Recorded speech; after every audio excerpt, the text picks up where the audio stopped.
Welcome to a very special edition of Crawford County Outdoors. I'm Duane Kohler, and I've come up with a good title for the show today. I want to ask you guys your opinion about this, but Destination Crawford County was my idea for the show. I like it. Absolutely. Let me ask you to introduce yourselves, and that's kind of going to explain why I call this Destination Crawford County here. So, Dave, I'm you first, David please. LeGrone.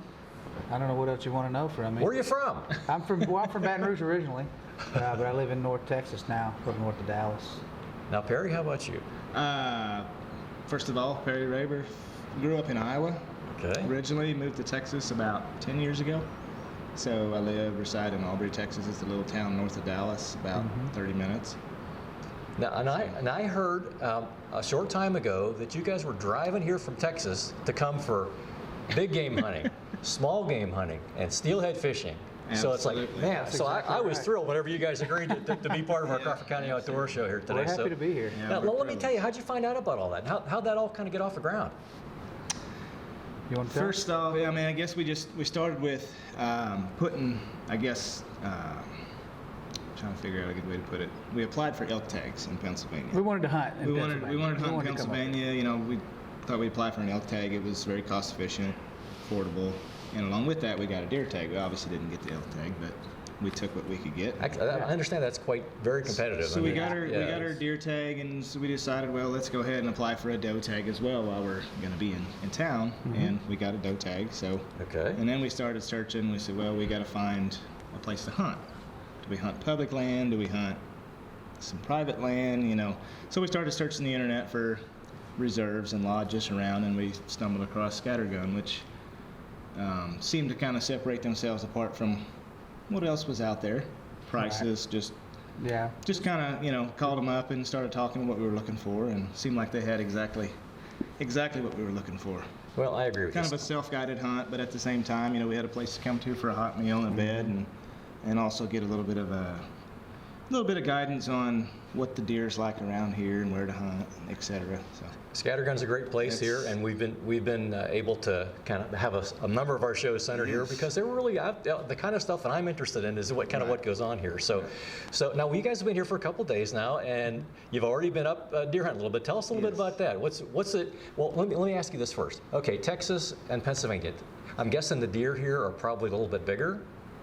Yeah. Are oh, they? for sure, Yeah, the they are. body size is about double in a lot of places. Yeah. It depends Wow, on where you okay, hunt in okay. Texas, obviously. Right. Areas where we hunt, there's some nice deer. You can kill a good There's deer in nice Texas, but the average deer here is a good deer there. Oh yeah, Body size. Absolutely. Now, I started out archery hunting this fall. It was 39 degrees the morning of the first day of archery season. Now, let me ask you about Texas. What was it like there? That, you know, The first day of bow season, we hunted together actually, and it was 92 if I'm not mistaken. I think we ended up hunting in shorts. We ended up hunting in shorts. in the in shorts, okay. We did. It did warm up that day, and it got up to about 59 or 60 or something like that by afternoon. Yeah. But yeah, that 39, it was kind of like dressed for winter, you know, first thing in the morning, or right at the end of September, beginning of October. It's kind of strange. Jealous of that. So what's it like? I mean, have you been seeing deer? Yeah, we've been seeing a few deer. Yeah, first, you know, we arrived late Friday night. We went out. Eric took us out, showed us the property on Saturday. Just phenomenal setup for deer hunting. You know, showed us all the stands, potentials, you know, opportunities, and just different areas we want to hunt at. Maybe we went out Monday morning. Monday morning, first Monday thing. morning. Quite a bit of activity. Saw a few deer. Haven't seen that nice buck yet, but we're still hopeful. It's there. I'm sure we've it's there. We've seen out of the couple hunts we've been so far, we've seen plenty of deer. Yeah, there's some potential for sure. Now, I did see you shared a picture of already getting one loaded up and bringing it back to get the Yes. skin off and all that. So I did shoot one doe, really nice doe, big doe. Yeah, that was a big doe. Tuesday night? I believe so. Yeah, I think that it's sounds Tuesday right. night. Second or third hunt out, basically. okay, all right. So, Well, yeah, I'm sure you'll enjoy that one very much. Absolutely. Okay. Yeah. Absolutely. It reminded me a lot. Just coming here reminded me a lot of hunting back home in Iowa where I grew up. The land in general, the timbers in general. Beautiful. We don't get the whole, 3-4 seasons a year with the leaf color changes in the trees and all that. So Yeah, it's nice to just sit in the woods and see that. So let me ask you another question. So Pennsylvania, Michigan, Texas, the 3 biggest hunting states by hunting license owners in the country. Right. And Pennsylvania's been dropping off in recent years. I've been seeing news stories about that the kids just aren't signing up for it like they used to and that kind of stuff. Right. And I'm just tickled that you guys opted to come here. You'll get to meet my son-in-law later on. He's from Michigan, and he's tickled to come and meet you guys. So is there any magic to getting people out there to getting the interest going? I don't know. I introduce people to hunting.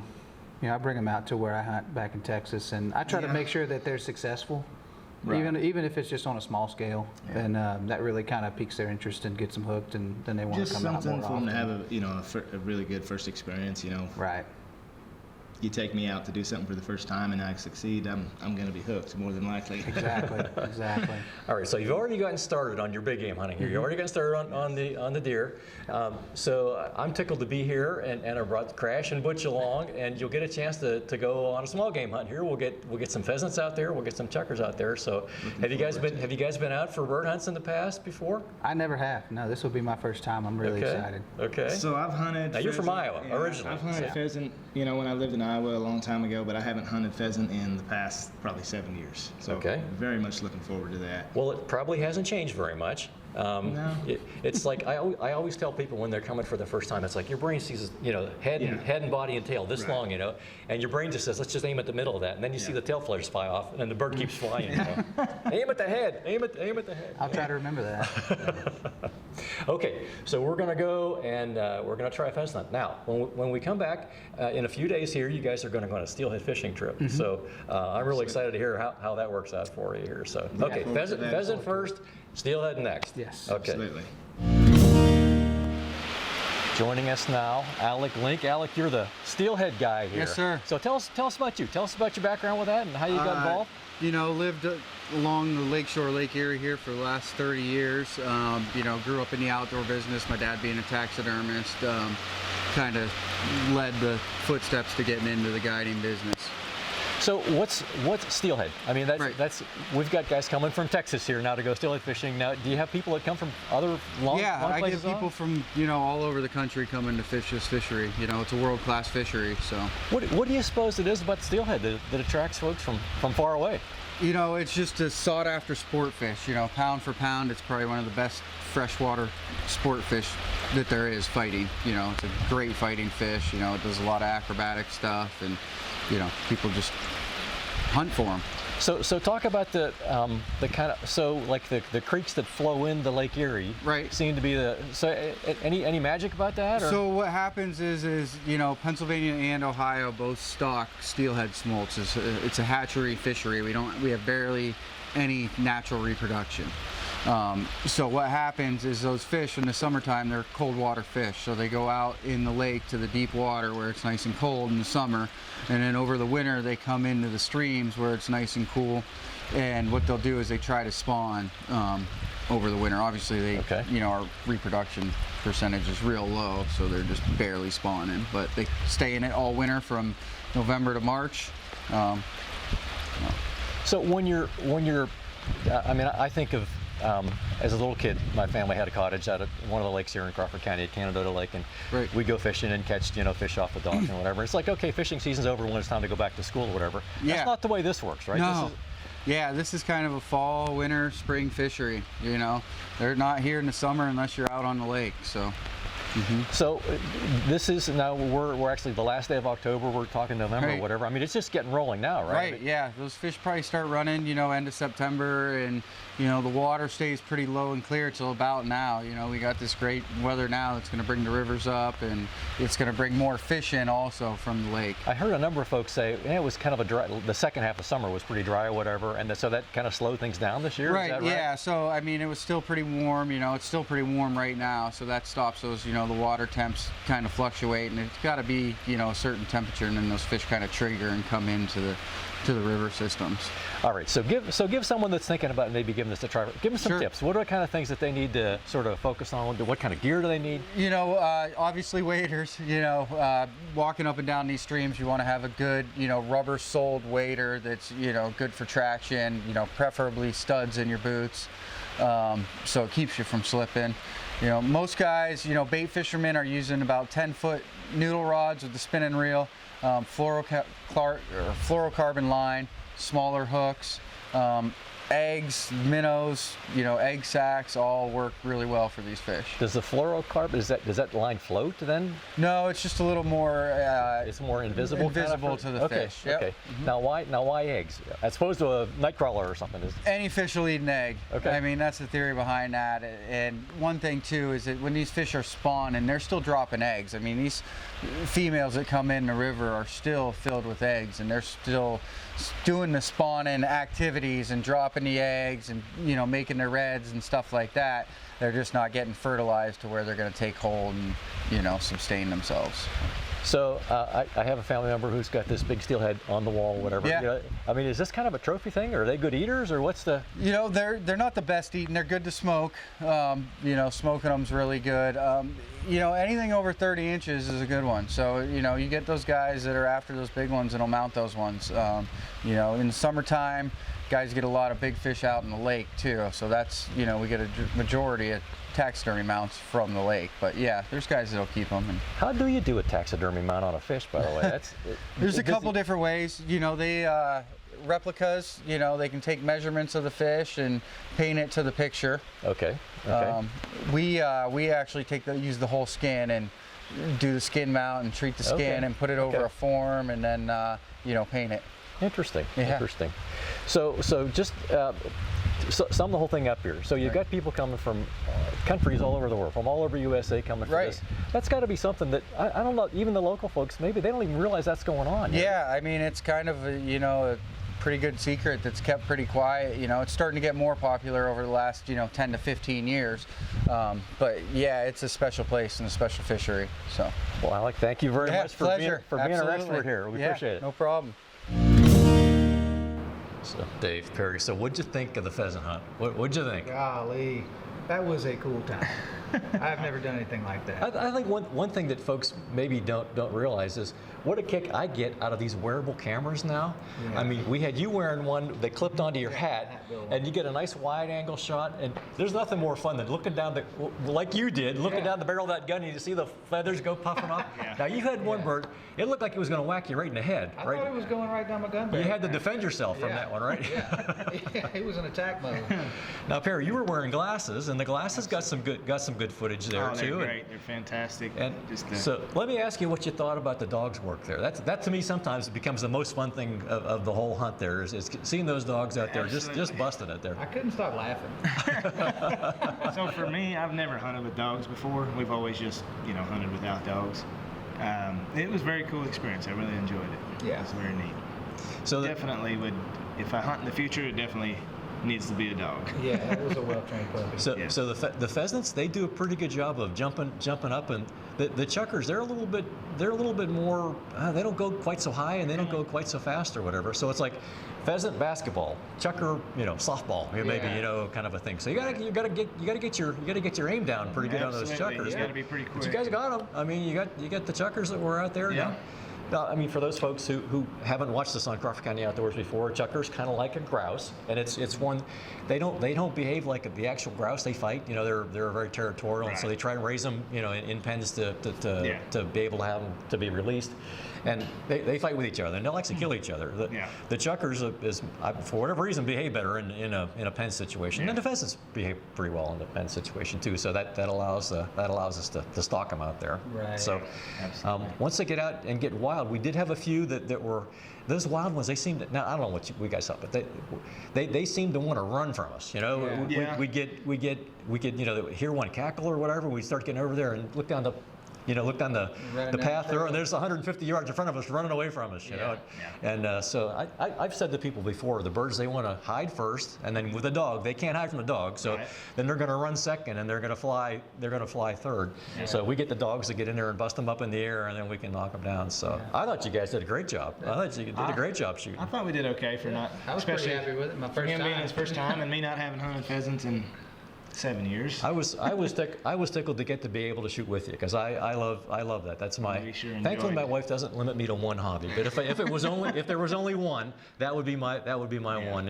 And I've always been a big dog fan and enjoy having a dog, and now we got Crash and his son Butch, and the nice thing about that is we could kind of split them up to extend the high energy day, you know, to take them out.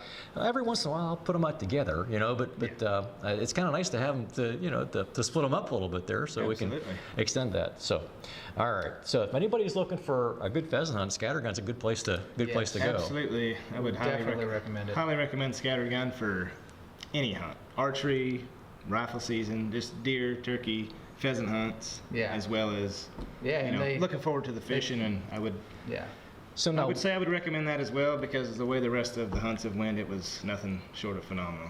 So now we have an expert, Alec, that took us on a steelhead fish trip, and I was the cameraman today, and of course it rained like crazy, unfortunately. But talk about that. Nice. Talk about the steelhead fishing. That was an experience. Yeah, I've never done that before myself. Never done that. First time. I've trout fished before, you know, rainbow trout in the streams, but this was altogether a different experience. Yeah.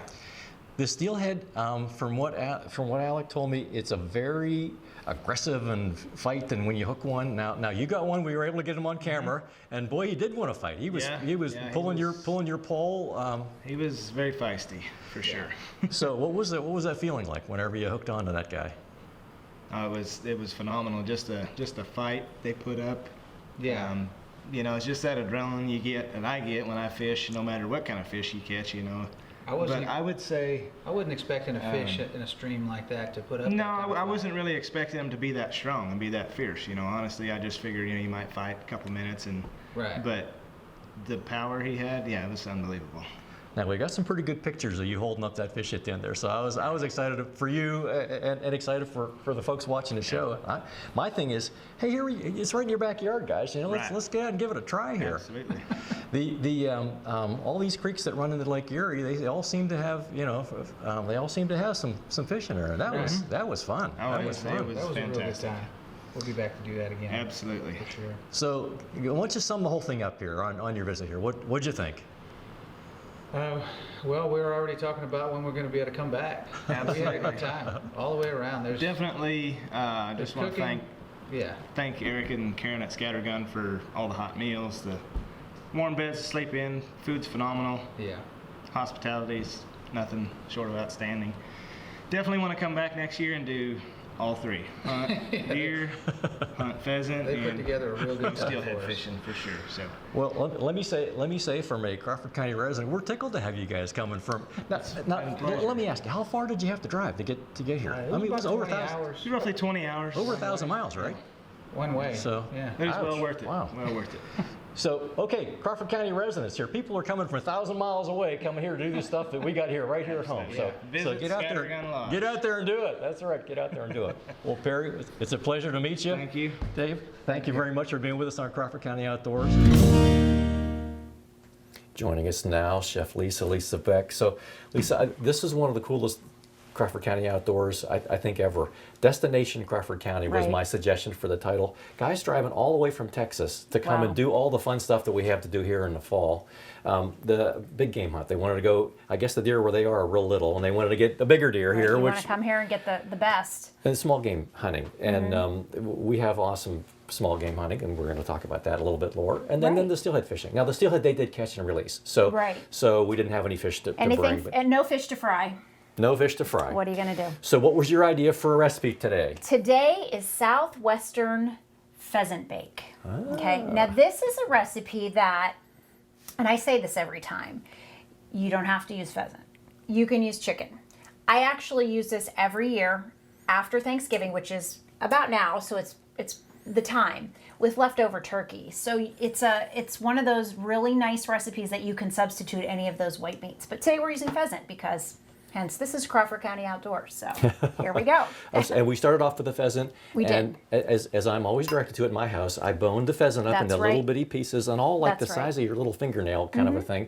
And it's like, we did that on the show a couple times in the past, but you just kind of take the fillet knife and go down around the breastbone, and then there's some good meat on the thighs, and there's a little bit on the back, and so cut it all up in the little pieces, and then you browned it. I already browned it short, a little bit of oil, and I used a little bit of the chili seasoning mix just so it has that flavor.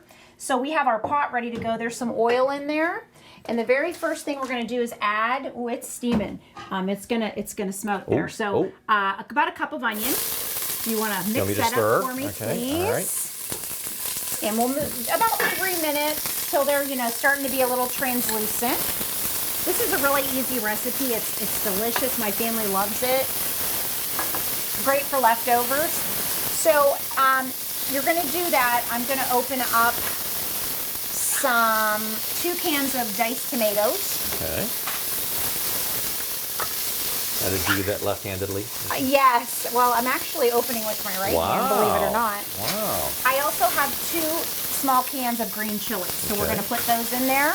Once those start, we're also going to add to that 2 cups of water and a package of chili seasoning mix. These are going quick. Yeah, they are. Well, I have them turned up pretty high because I wanted Already got to. a nice little brown to them Let's there. see. Okay, we're good. Okay. We're going to add the tomatoes. There you go.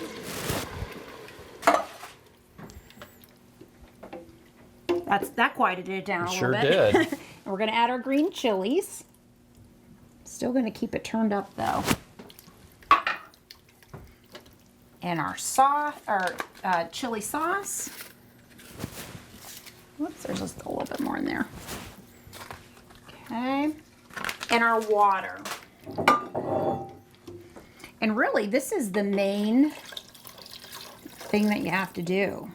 Because like I said, if you're using leftover turkey or you're using leftover chicken that you have, or even if you have a little extra from a meal, you can do this. So, you have your 2 cups of whatever white meat you decide. Of course, we're using pheasant. So once we get this up to a boil, which we can actually put the lid on that, Duane, in a second here. Okay. And if I know where the lid went to. It's hiding over I set there. it over here. Okay. And that'll bring it up to a boil a little faster. Well, we have it turned on high. With Butch and Cratch and Lulu around, we're going to have pheasants to put in We stuff like that. always so, have pheasants. Yes, And yes. I say it every time. This recipe I happened to come up with because it was something that I've done before. But you can always call Michelle for a good recipe because I know your freezer's full and I know she's always thinking to herself, what could I make with this pheasant? I think that's one thing that the guys really enjoyed was getting to work with Butch and Crash, and, I'm sure. their energy level is just off the chart. They work like crazy, and I think it's like everybody I ever go with. That's what they want to talk about. They want Right. to talk about how much fun the dogs were having, and The dogs are amazing. they live for that stuff. They do. They literally live for that. They can't not do that. you know. Right. They can't get enough of it. I mean, and it is amazing to see what they're capable of doing and how they can go out there and get those birds and bring them right back to you. And What's the weird part is then, like right after that pheasant season ends and then deer season starts. And then so I'm still getting hunting clothes out, Terry's still getting hunting clothes out. Right. And then the dogs are like, Dogs. why aren't we going? Why don't I get to Exactly. go? what's my part in all this? And then they smell it because you're cooking what you brought home and they didn't get to be a part of it, those poor things. Oh, it's crazy. But no, it's that time of year, Your house has got those great smells in it from what you've brought home and you're cooking, and your dogs are excited or tired, depending on if they were out with you or not. And Tired for a couple days, and then they're like, like the first couple days of deer season, they're like, how come I'm not going? What's the deal here? Yeah. Poor things. Poor things. And that's another interesting part of the story is I think a lot of the folks from around Crawford County, they see what, they hear our recipes and they hear the stuff we're talking about. Here's people coming from multiple thousand miles away, Texas. coming to do the stuff, a lot of folks around here don't even think twice about, And, Right. And we do have some unique, awesome things here that are attracting people. Right. It's funny. There are parts of Texas, and I've been to Texas. I've actually been to Austin. When we flew in, I remember thinking, oh, this looks just like Pennsylvania. But when you get there, you realize it's very different. It's, there's a lot of differences. And I'm sure the hunting, that's... I guess Big the difference. the warmer weather and the sort of more deserty, that they just aren't as big, and Right. the guys are very excited about the deer that they were able to get here. Well, that's good. And the steelhead fishing. Now the day we went, it just poured down rain. I was the cameraman, and so I was trying to keep the camera gear dry all Dry. day. But they were excited. They hooked a fish, and it's jumping and fighting and fighting it. It's not like you just reel it in. It was like a 7 or 8 minute deal like till you you're got pulling that it in and get it kind of tired out so it doesn't Yeah. And the fish they're good size. large, and Right. I've had people tell me that's like they're okay to eat, but whatever. So our guys were catch and release, and that was They were happy with that. That was fine. But That's the good. experience was something. Right. I guess that's the whole thing. The whole point of this was they were having just a great experience, and so I was just tickled to be part of that and That's good. having a blast to That's take the good. dogs out and run the cameras and all that Yeah. kind of stuff. So Aw, well, that's good. Well, let's check and see how we're doing. it's bubbling. Yeah, it's starting to boil. Okay, let's give it a couple more stirs. And we're really, like I said, we preset the oven to 375, so it's nice and heated. And what we're gonna do is we are going to actually, in a moment, take that off, and we will add our 2 cups of pheasant. Okay. And like I said, you can use turkey that you have left over, or if you have extra chicken, you can do that. And our 3 to 4 cups of wide egg noodles. We're also going to add, if you see, I kind of cut these up. These are, this is cream cheese, and we're going to add that to it. You can use a whole brick, you can use a half a brick. I have light, that's why it's not in nice cubes, because Okay. it's a little softer. And then I have the Fiesta blend. Yeah, the Fiesta blend cheese. So we'll put most of that in there too. We'll mix it up really well, and then we'll put it in here. We'll cover it with aluminum foil. We'll cook it for about 30 minutes. You want it heated through. You want the water to absorb into these noodles because they're not cooked. And then take the foil off, and we'll put the rest of the cheese on. Let that melt, and then it's ready. I've had some people say to me, it's like, oh, just take the breast out of the pheasant and don't use the.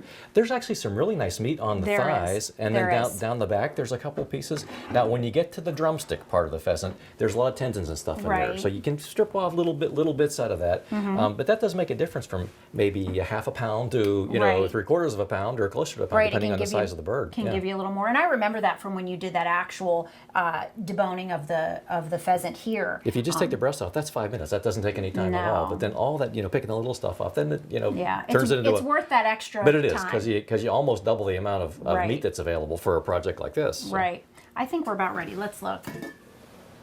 Oh yeah, we're good. We're Okay. good. Okay, so if you want to just take it, put it right here, and we're going to mix everything in it. It's nice and warm, so Now, do I need to turn this off? yeah, that would be a good idea. Okay. Doesn't it smell good? It smells wonderful. Smell-o-vision. So we're going to put that in there. They're kind of divided, so we can get them some on one side, some on another. Okay. A little sticky. Yeah. There we go. Get it all? There you go. That's good. And we'll throw the meat in there. Gonna kind of move it all around so Yep. it's spaced out evenly. Yep, Okay. you're going to really need to get in there, Duane, and really give it a good. Now I'm just going to put the cheese in there as you fold that in there. This is about 2 cups of cheese. I'm not going to use the whole thing. Just that. There you go. So like I said, that we want to make sure those noodles get a lot of the liquid coverage, and then we'll put it in that pan. Okay. We'll cover it up, and we'll stick that in the oven. Now, since we're talking about guys from Texas, we're doing a Southwest recipe. We are. Good call, Lisa. How good ironic. call. I know. It just kind of worked out that way. This is a really good meal. I think I came up with it one year when I was trying to figure out what to do with the leftover turkey because I didn't want it to go to waste, and sometimes that happens. So I found this recipe among others, and then I thought, wow, it really could be adapted to a pheasant recipe, and you're able to do that. One so. of our Texas guys was originally from Iowa, Oh, and of course wow. had experience with pheasant hunting many years ago, and was all excited about getting that going again because he hadn't been, he said 20 years or something Oh, like it. It had wow. been a long time since wow. he'd been out pheasant hunting. So Okay, that looks good, Duane. really looks You did a great. great job. Okay. now, do you want the spoon? If I'm Sure, if you want to hold it. Okay. And you can see, I mean, there's still a lot of liquid. That's great. The noodles will absorb all of that, and they'll be nice and soft. Yeah, this is definitely one you need a friend to help you do. There we go. And we just make sure it's all able to be. Yeah, you can just set In the that. sink, okay, Yeah, with that's that? perfect. Just make sure everything's got some liquid on it.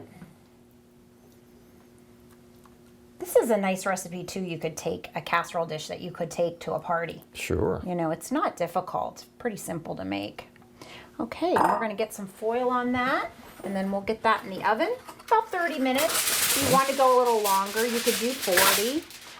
And then we'll take the aluminum foil off. We'll put the rest of the cheese on, let that melt, and we'll be good to go. So the foil's going to keep the moisture in so it soaks in. Yes, to the it is. noodles. Okay. Yep, you want that foil in there, and you want the liquid to, not evaporate and to steam. So, okay, In the oven we go. in the oven.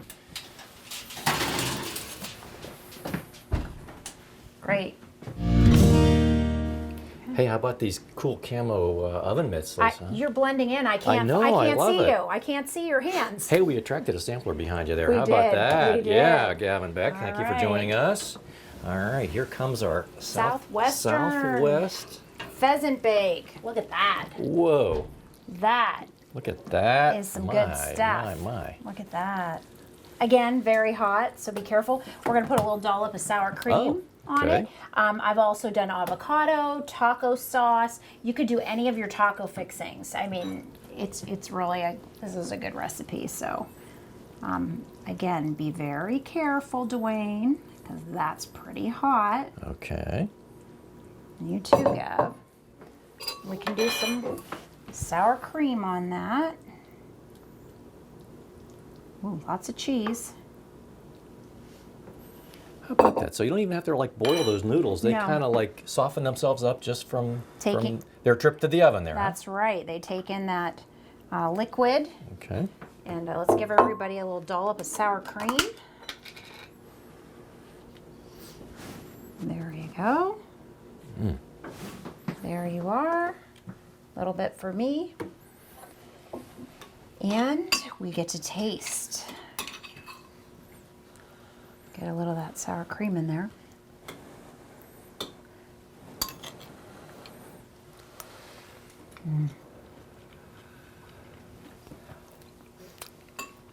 Oh wow. Yeah, this is a great. That is wonderful, This Lisa. is a great recipe. I've used this, like I said, many times after Thanksgiving, but you can use it. You can This make may it. move up the list here of one of my favorite pheasant recipes. All right. Oh, that makes me feel good. Just think if it was Tuesday, this could be pheasant taco Taco bake Tuesday or Thursday Right. or any day for that matter. Or Friday, like today. That works too. Wow. Okay. And very easy. Well, thank you, Lisa. That was You're awesome. welcome. You're welcome. Thanks to Dave and Perry for coming all the way from Texas and for giving us an awesome Destination Crawford County show.